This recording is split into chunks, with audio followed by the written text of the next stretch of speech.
Hi, I'm Alison Warner, founder of Evolve and Grow and author of Build and Grow. Welcome to the Evolve and Grow podcast show, where I share lots of useful tips and advice to tradespeople who are looking to move off the tools and grow a really successful business.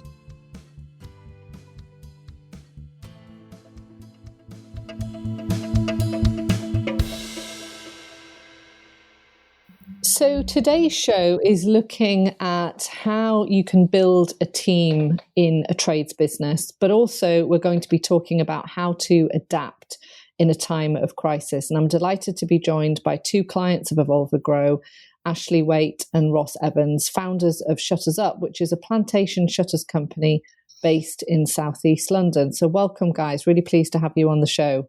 Hi, Alison. Yeah, thanks for having us on, Alison. You're very welcome. So just to share a few stats about the industry before we get into the interview. So the window covering industry is estimated to be worth £1.4 billion. The market is anticipated to achieve 3% annual growth rates to 2022, taking it to a value of 1.6 billion. And even through the Brexit saga, the industry remained relatively robust.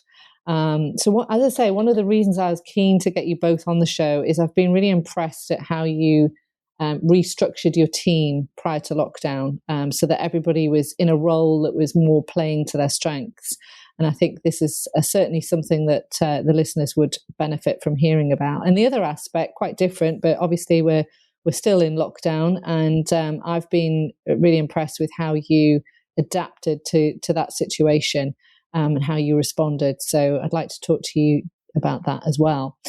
So before we get into either of those subjects, perhaps we can start by sharing your story of how you went about starting your business. And I think, Ross, you're going to talk through that. Yeah, thanks, Alison.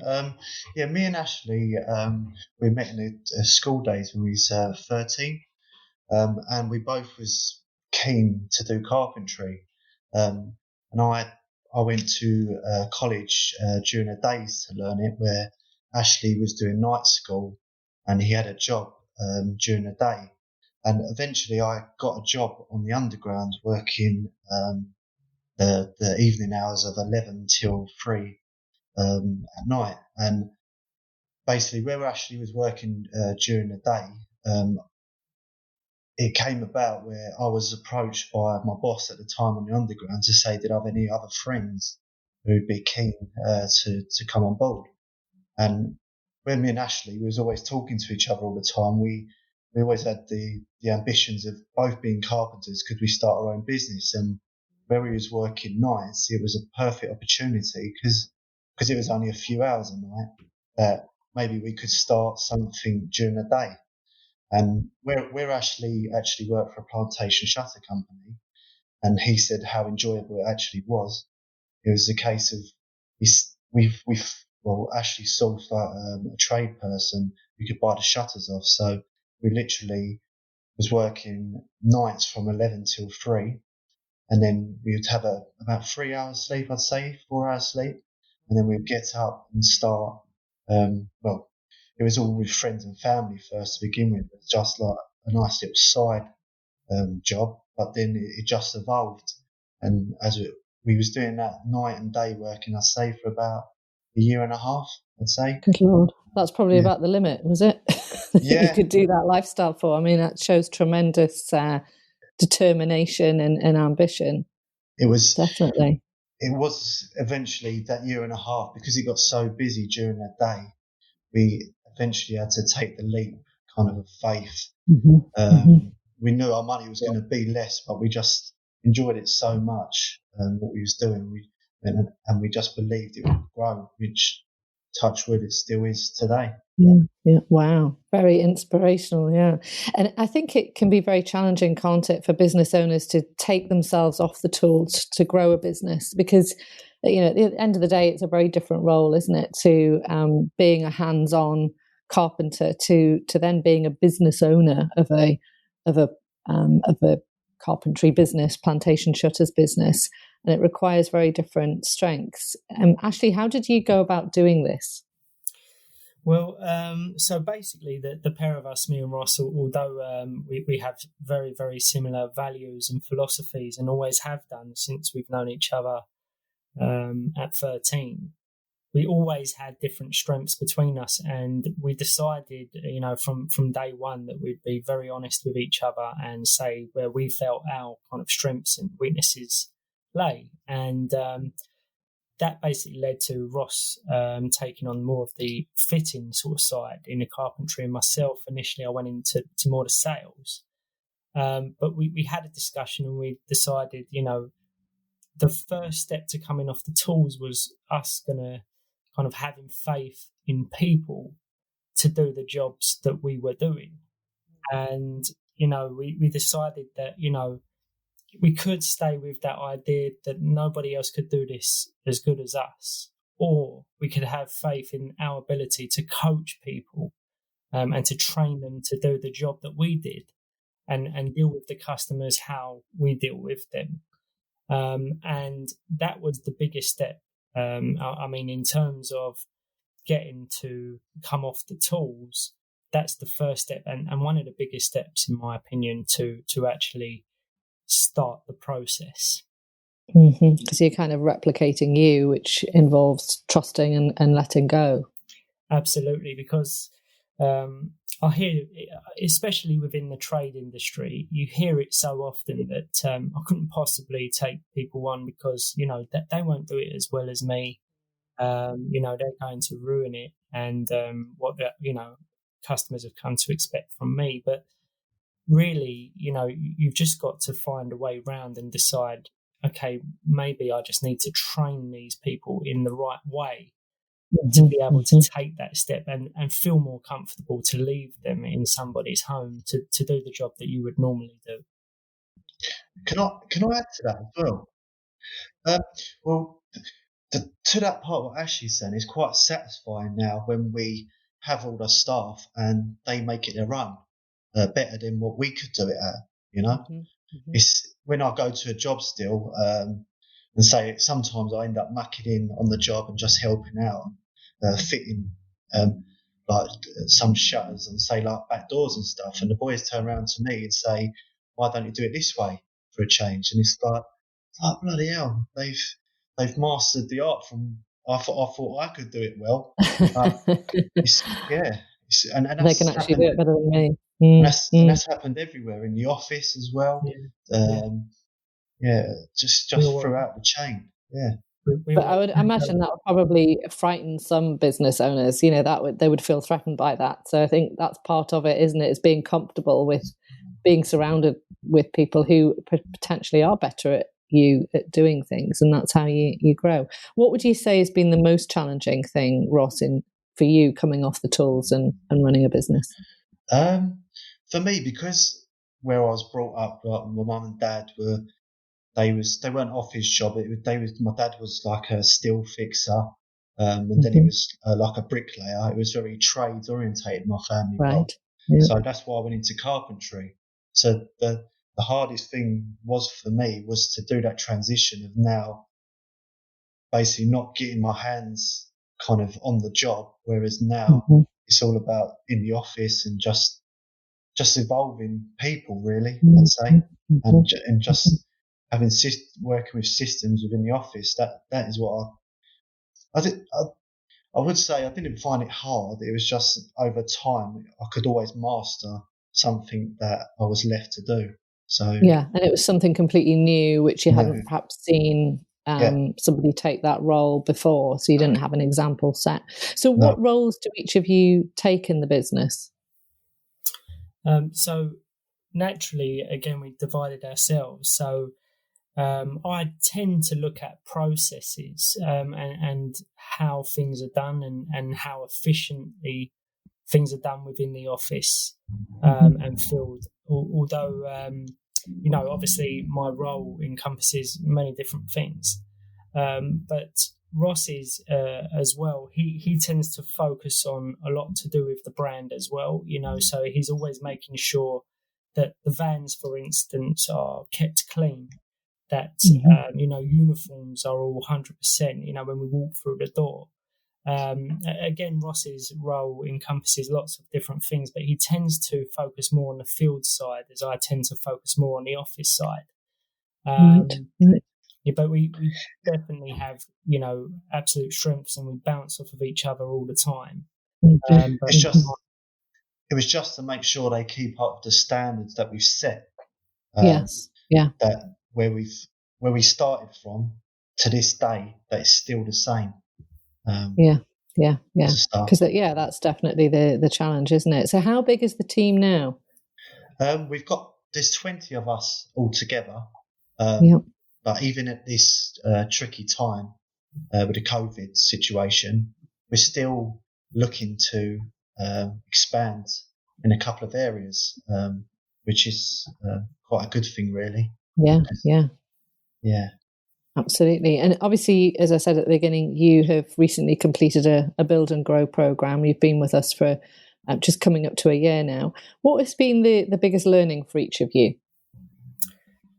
I'd have to say, Alison, you've helped us with a lot of things, but the structure for me has been just something, that's been a real eye-opener for us, because, as I say, I'm constantly looking at processes and looking at the things that are in place and trying to improve them. But for me, when we looked through the structure, you really helped us identify areas where potentially we thought we were weak, but they were just, small changes to what, we were doing in terms of the hierarchy or the structure, or even, just moving people into the right places. So that for me has been a fantastic way. And I look at the structure and where people are now, I look at it very differently. And I'm always looking through kind of your eyes, the way you've showed me to look at these sort of elements of the business, shall we say.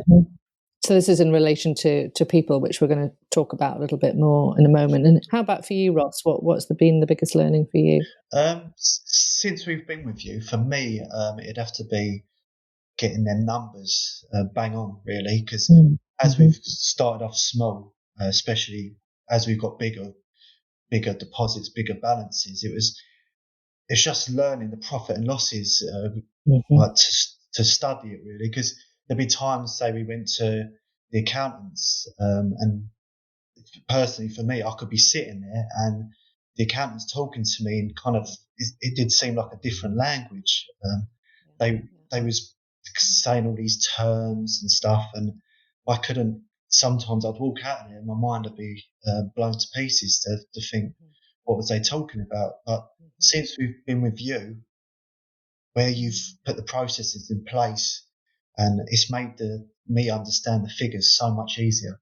That's good. Well, I'm pleased to hear it. Yeah, I think it's just about putting accountants' terms into layman's terms so that people can understand their numbers. And of course, that is so, so crucial, especially at the moment during this unusual trading period where people are trying to predict what is going to happen next. And some businesses are thinking about hiring, others may be thinking about laying people off. It all comes down to knowing your numbers and using that information to guide and help you make the right decision. So one of the tools, as you know, that we use is Talent Dynamics, and this is a personality profiling tool that highlights where the strengths of an individual lies, and then you can build your team around this. And you really took this on board. I could see that from day one.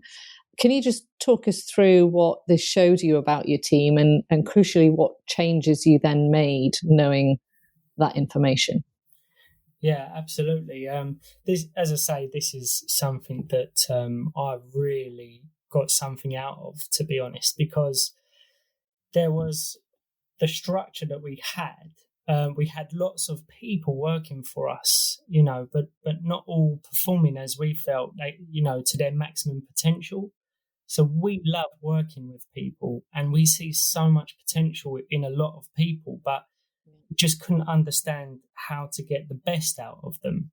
And that's when Strength Scope comes in, because we started to profile people within our company, and very soon we started to realise that we had a lot of people in the right place, but on the odd occasions we had people in the wrong place. And so it wasn't that we had the wrong people, it was just we had them in the wrong area of the business. And I can give you a fantastic example of this, actually. There's a few, but one standout example was Luke Webb, who works for us, fantastic guy. But he was in a sales role, and he can perform this role to a very good degree, but we could see that it just didn't really light him up, and wasn't his natural strength. Yeah, exactly. And when we profiled him, he come out as what it's called, as an accumulator, which means he's all about the detail. So standing in front of people and kind of trying to talk them through a pitch is one thing, but we realised actually he would be much better suited to doing the kind of final survey where it's all about being very precise on measurements and the detail in the drawings and so forth. Actually, at one point, we even when we moved him, I remember discussing with you, Alison. I said, he's fantastic, Luke, but it takes quite a while to get the drawings uploaded. I'm not sure what it is. And you said, actually, that he's an accumulator. I've got a feeling that it might be that he's just maybe redoing the drawings, spending a long time on the drawings to upload them. When I actually spoke to him, he said, yeah, look, Ash, the reason it's taken me a little while to get these uploaded is have a look. And he had done 4 drawings of one client's kind of survey. And each of them were perfect in my eyes. They were so detailed. That was a real eye-opener, because what I saw in that moment was not that he didn't care and he wasn't worried about getting it uploaded. It was that he cared so much. That's the opposite, yeah, quite. He wanted to make sure every drawing was absolutely perfect before he uploaded. Yeah. Interesting. So we've been working. Yeah, that's accumulators. Yeah, we call them the tortoises that win the race, because it has to be perfect before an accumulator moves forward, makes a decision. Everything has to be perfect. They want to feel secure that they're making the right decision. So, yeah, interesting. And so, as we've been talking about, we've recently been plunged into lockdown. We're starting to gradually come out now. And, I've seen some people, not necessarily clients, but I've seen some people literally freeze because it was such an uncertain situation. But what really impressed me about both of you is that you took stock, you looked at the facts, you didn't wobble, you maintained a positive mindset, and then managed to kind of find a way around the situation whilst still obviously trading safely and keeping your staff and your clients safe. So what have you learnt about yourselves during this time? Yeah, well, in terms of the lockdown, first and foremost, when that lockdown first hit, Alison, we decided straight away that we wasn't just going to let fate decide our future with this. So we got to work very instantly and we spent 2 to 2.5 weeks on just literally kind of meeting the guys virtually, every one of our staff, and speaking to them about how can we make you safe? How can we make you feel safe? And also within that time, we spent a lot of time making sure that we could make the customers safe and make them feel safe. So we put a lot of things into place so that when we were ready to come out 2.5 weeks later and start trading again, that everybody felt safe to go and carry out the work that the customer needed us to do. And what I found within that time, in my opinion, and what that taught us was that I look back at it with me and Ross, and every time we're faced with a situation where it's kind of, we feel it's out of our control, we always find a way, whether it's going over it, under it, or around it. It's kind of that never say die attitude, Yeah. It would have been easy to decide, actually, this is great to spend time with our wives and our little ones, which we adore. But actually, we've got, big things to sort of deal with in this time.